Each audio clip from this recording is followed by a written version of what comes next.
Lakinillahu yashhadu bima anzala ilayka anzalahu bi'ilmihi wal malaikatu yashhadun wa kafa billahi shahida. Al-ayah. Assalatu wassalamu ala sayyidina wa maulana Muhammad al-qail fi hadithi khairukum man ta'allama al-Qur'ana wa 'allamahu al-hadith atau kama qala wa ala alihi wa ashabihi wa dhurriyyatihi والتابعين وتابع التابعين ومن تبعهم بإحسان إلى يوم الدين وبعده. Hadratul muhtaramin, para alim, para ulama, para kiai, para asatidz, seluruh jajaran takmir Masjid Al-Muhajirin, semuanya yang sangat kami hormati, para jamaah yang dimuliakan oleh Allah Subhanahu wa taala. Mari kita bersama-sama bersyukur kehadirat Allah Subhanahu wa taala dengan talafuz alhamdulillahirabbil alamin.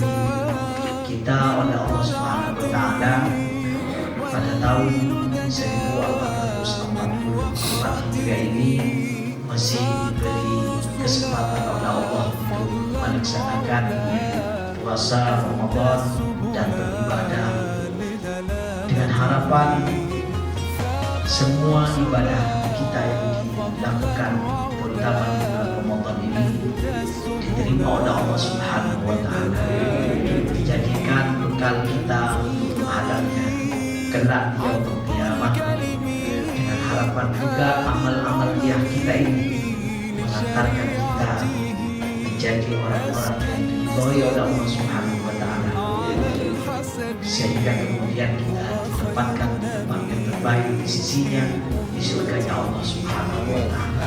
Amin. Para hadirin, para rabu, Ramadan ini adalah bulan yang memiliki arti panas.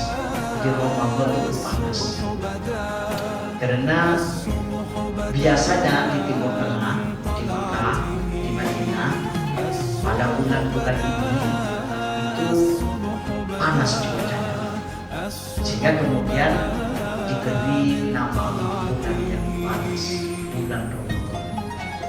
Ada ulama yang mengartikan bahwa bulan Ramadan ini berarti bulan pembakaran. Bulan Ramadan itu artinya membakar, artinya kita harapkan ibadah yang kita lakukan di bulan Ramadan ini bisa membakar semua dosa-dosa kita, sehingga ini selaras dengan dawuhnya Rasulullah, "Man shoma Ramadan imanan wa ihtisaban ghufira lahu ma taqaddama min dhanbihi." Barang siapa yang berpuasa di bulan Ramadan dengan keimanan, dengan dasar iman dan ihtisab, harap-harap ridhonya Allah, harap-harap pahala yang dijanjikan oleh Allah, maka orang yang berpuasa karena keimanan dan karena ihtisab, harap-harap ridhonya Allah itu akan diampuni dosanya, katanya Rasulullah, semua dosa yang telah berlalu kecuali dosa besar. Kalau dosa besar harus ditaubati dengan khusus, karena dosanya besar maka taubatnya harus khusus. Penyakit kalau sudah akut harus masuk UGD, pengobatannya khusus. Para hadir, para rawu, alhamdulillah kita sudah masuk pada malam ke-17, malam di mana kita biasa memperingati bulan atau hari atau malam Zuhur. Kenapa kok pada tanggal 17 kita memperingati peringatan Nuzulul Quran? Padahal kita kadang-kadang paham bahwa Al-Quran itu diturunkan di malam Lailatul Qadar, sementara malam Lailatul Qadar tidak ketemu, karena itu rahasia Allah. Kapan malam Lailatul Qadar itu terjadi? Makanya para ulama berbeda pendapat. Ada yang mengatakan bahwa Lailatul Qadar biasanya turun pada malam-malam ganjil di 10 akhir, di tanggal 21, 23, 25, 27, 29. Sehingga Rasulullah pun ketika memasuki Ashrul Awakhir, 10 hari terakhir, terutama di malam-malam ganjil, Rasulullah memotivasi keluarganya, menambah semangat ibadah keluarganya. Sehingga ini yang kemudian dijadikan dasar ulama yang berpendapat bahwa malam Lailatul Qadar itu turun di malam-malam ganjil di 10 hari. Tapi ada ulama yang mengatakan bahwa Lailatul Qadar itu karena rahasianya Allah. Bisa jadi bukan di 10 akhir saja, mungkin terjadi bahkan tanggal 1, bahkan bukan hanya tanggal ganjil, bisa jadi tanggal genap. Maka ulama menganjurkan lebih baik kalau kita memang ingin ketemu Lailatul Qadar, ingin mendapat Lailatul Qadar, sebaiknya kita mulai tanggal 1 sudah menyiapkan diri untuk menerima Lailatul Qadar, sudah menunggu Lailatul Qadar mulai tanggal 1 dengan cara qiyamul lail. Alhamdulillah tarawih ini katanya para ulama termasuk di antara kita qiyamul lail.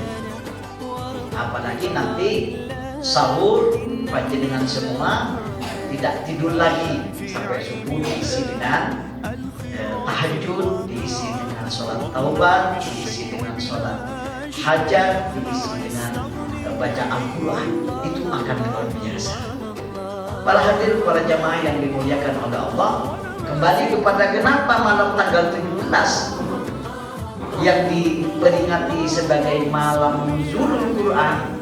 Ini karena begini, bahwa turunnya Al-Quran itu memiliki 3 tahap.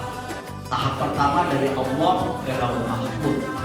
Ini yang dari Allah ke Lauh Mahfuz ini tidak ada yang tahu kapan.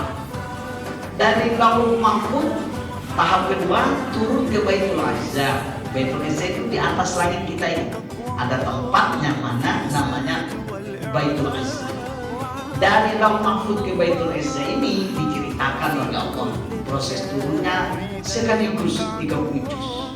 Kapan itu? Fi lailatin mubarakah. Dalam surah Dukhan ayat 3 Allah mengatakan inna anzalnahu fi lailatin mubarakah. Saya turunkan Al-Quran itu dalam sekaligus fi lailatin mubarakah, di sebuah malam yang mubarakah. Siapakah kapan Lailah Mubarakah itu? Allah jelaskan di surat Al-Qadar, inna anzalnahu fi lailatin qadar. Oh, Lailah Mubarakah itu adalah Lailatul Qadar. Kapan Lailatul Qadar itu? Kapan turunnya Al-Quran yang sekaligus itu dari Lauh Mahfuz ke Baitul Izza? Itu katanya Allah, syahrul Ramadan alladzi unzila fihi al-Quran. Di bulan Ramadan disitulah Quran diturunkan. Oh, berarti katanya ulama, berarti Quran turun pada tahap kedua dari Lauh Mahfuz ke Baitul Izza dengan jumlah sekaligus 30 juz di suatu malam yang mubarakah, yaitu malam Lailatul Qadar yang terjadinya di bulan Ramadan. Alhamdulillah, semoga kita ketemu dengan Lailatul Qadar. Kalau di antara salah satu kuncinya ingin ketemu Lailatul Qadar, maka perbanyaklah baca Al-Quran, karena Quran diturunkan di Lailatul Qadar. Terus tanggal 17 ini apa? Kok itu diperingati malam nuzulul Quran. Nah, dari Baitul Izza mulai pertama kali diturunkan oleh malaikat Jibril kepada Rasulullah sallallahu alaihi wasallam itu pada tanggal 17 Ramadan. Ini menurut pendapat jumhur ulama, tanggal 17 Ramadan adalah pertama kalinya Rasulullah menerima wahyu Al-Quran di Gua Hira, yaitu ayat surah Al-Alaq ayat 1 sampai 5. Iqra bismi rabbikal ladzi khalaq, khalaqal insana min 'alaq, iqra wa rabbukal akramul ladzi 'allama bil qalam 'allamal insana ma lam ya'lam. Itu turun pada tanggal 17 Ramadan. Ini yang kemudian diperingati sebagai malam nuzulul Quran. Para bapak, para ibu, menarik sekali.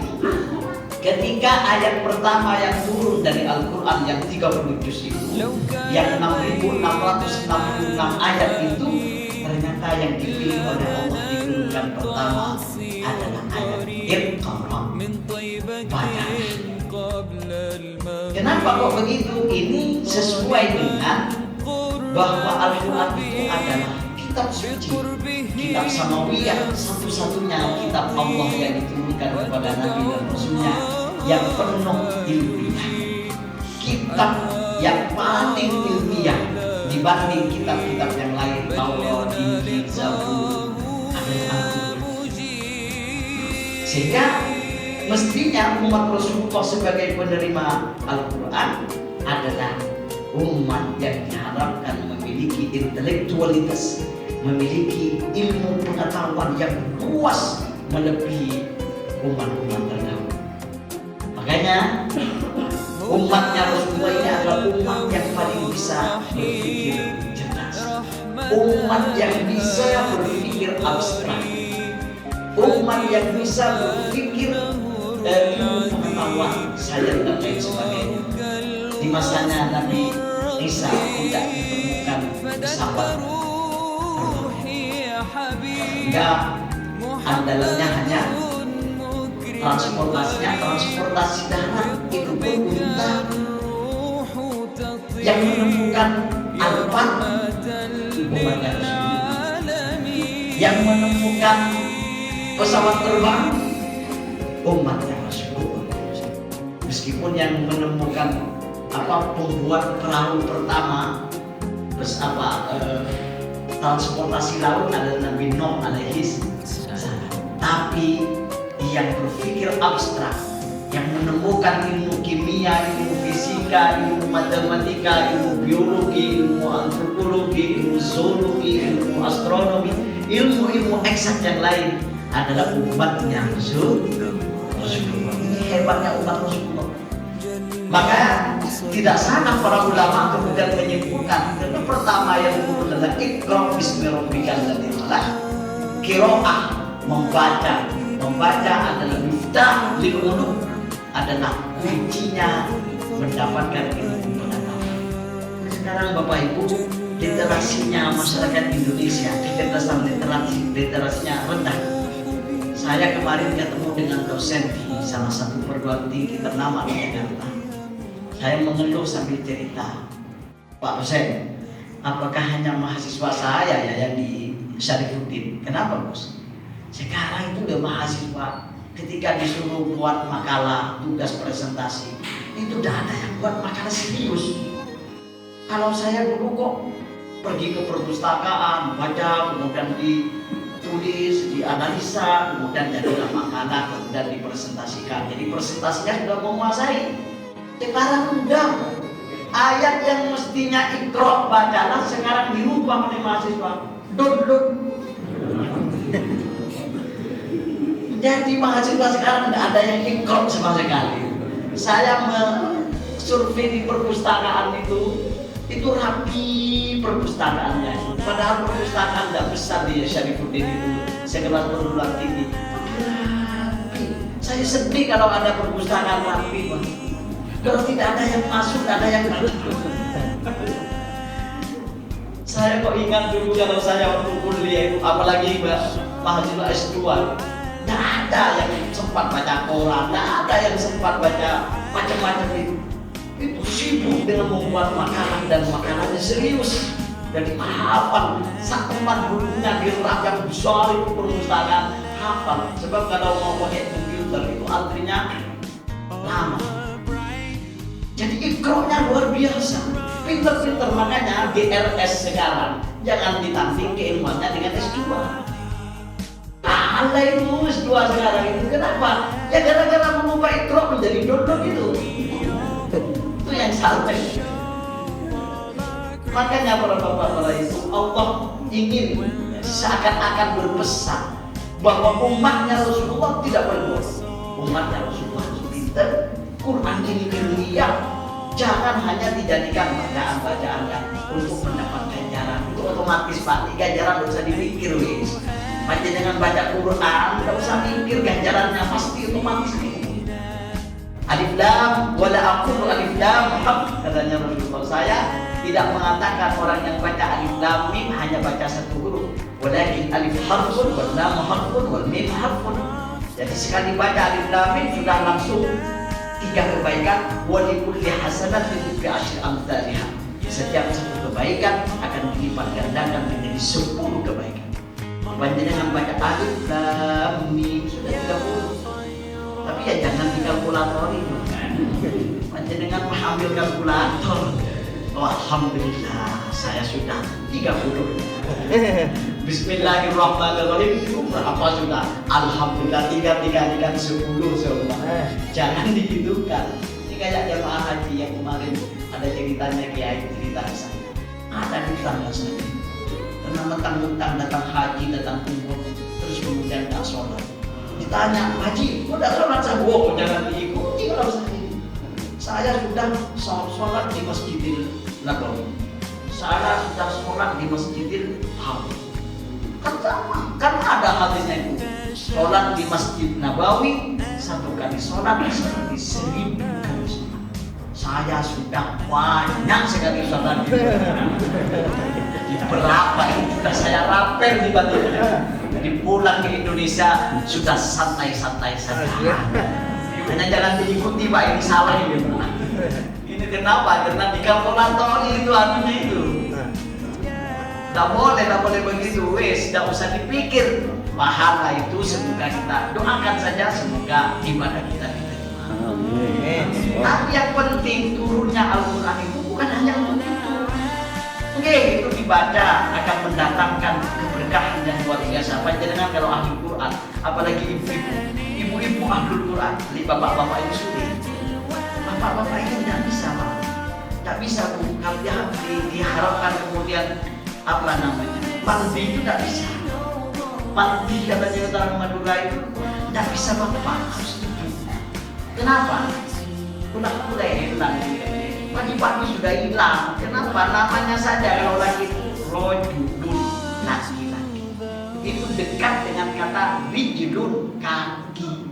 Jadi memang laki-laki itu memang pejalan kemana-mana. Beda dengan mar'atun. Mar'atun itu dekat dengan bahasa mir'atun, cermin. Jadi perempuan itu memang sukanya cermin gitu. Dandan, ya rumah-rumah itu. Itu yang kemudian oleh Allah dipilih untuk menjadi madrasahnya anak-anaknya. Minimal 9 bulan anaknya sekolah di perut ibunya. Itu madrasah udah, madrasah pertama. Makanya kalau madrasah kurikulumnya Quran, karena ibunya ahli baca Quran, berarti kurikulumnya Quran, maka anaknya akan ahli. Kalau sebelumnya ibunya lagi hamil, kurikulumnya sholawat, insya Allah anaknya ahli sholawat. Kalau ibunya ahli zikir, maka anaknya insya Allah ahli zikir. Kayak buat ini ibunya ahli tiktoker. Jadi tiktoker, anak ini insya Allah generasi tiktoker ini. Bahaya. Makanya ibu itu kalau ingin jadi anaknya pastikan ahlikan Al-Quran. Ahlikan Al-Quran. Udah baca Al-Quran, paham tidak paham, tidak masalah.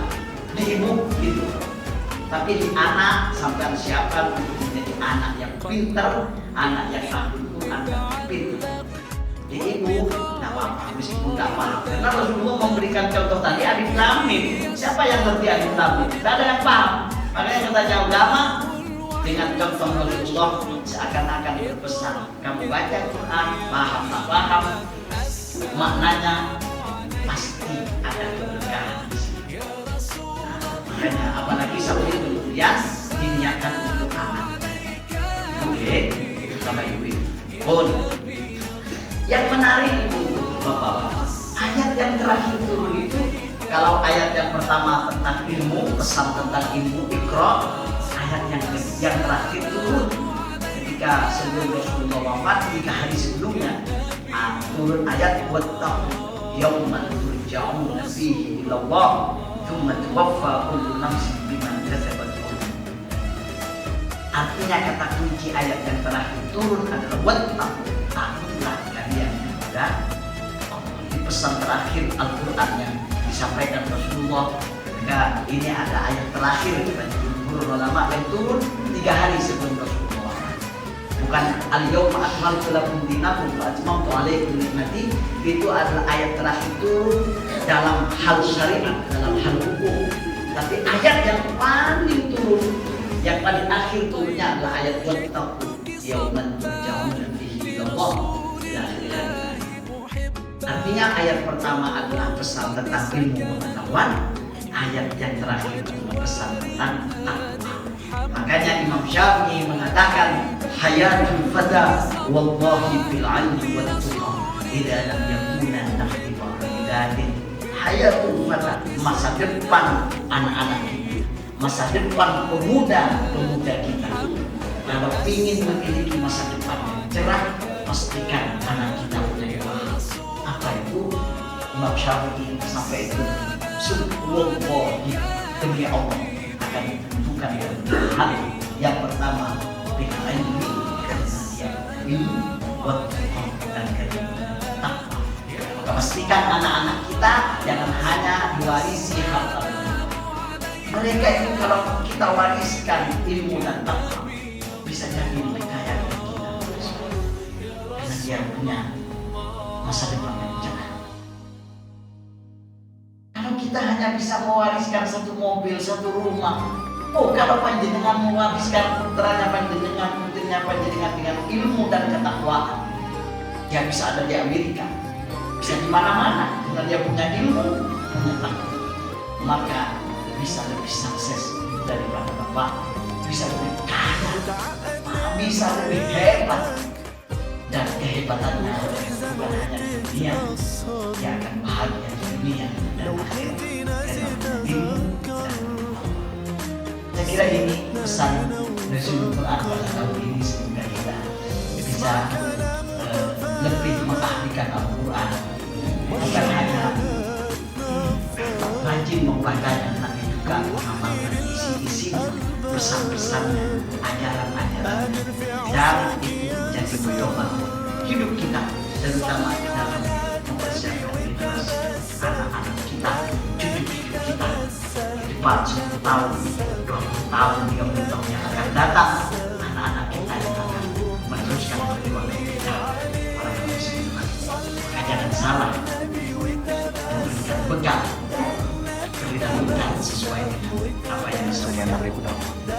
Jadikan mereka ahlul ilmi dan jadikan mereka ahlul tuqa. Insya Allah kita, meskipun kita ada di alam sana di kuburan, kita akan bahagia melihat anak cucu kita menjadi anak cucu yang sukses, menjadi anak-anak cucu yang hebat karena memiliki ilmu. Saya kira ini yang bisa saya sampaikan. Maaf atas segala kekurangan dalam waktu. Assalamualaikum.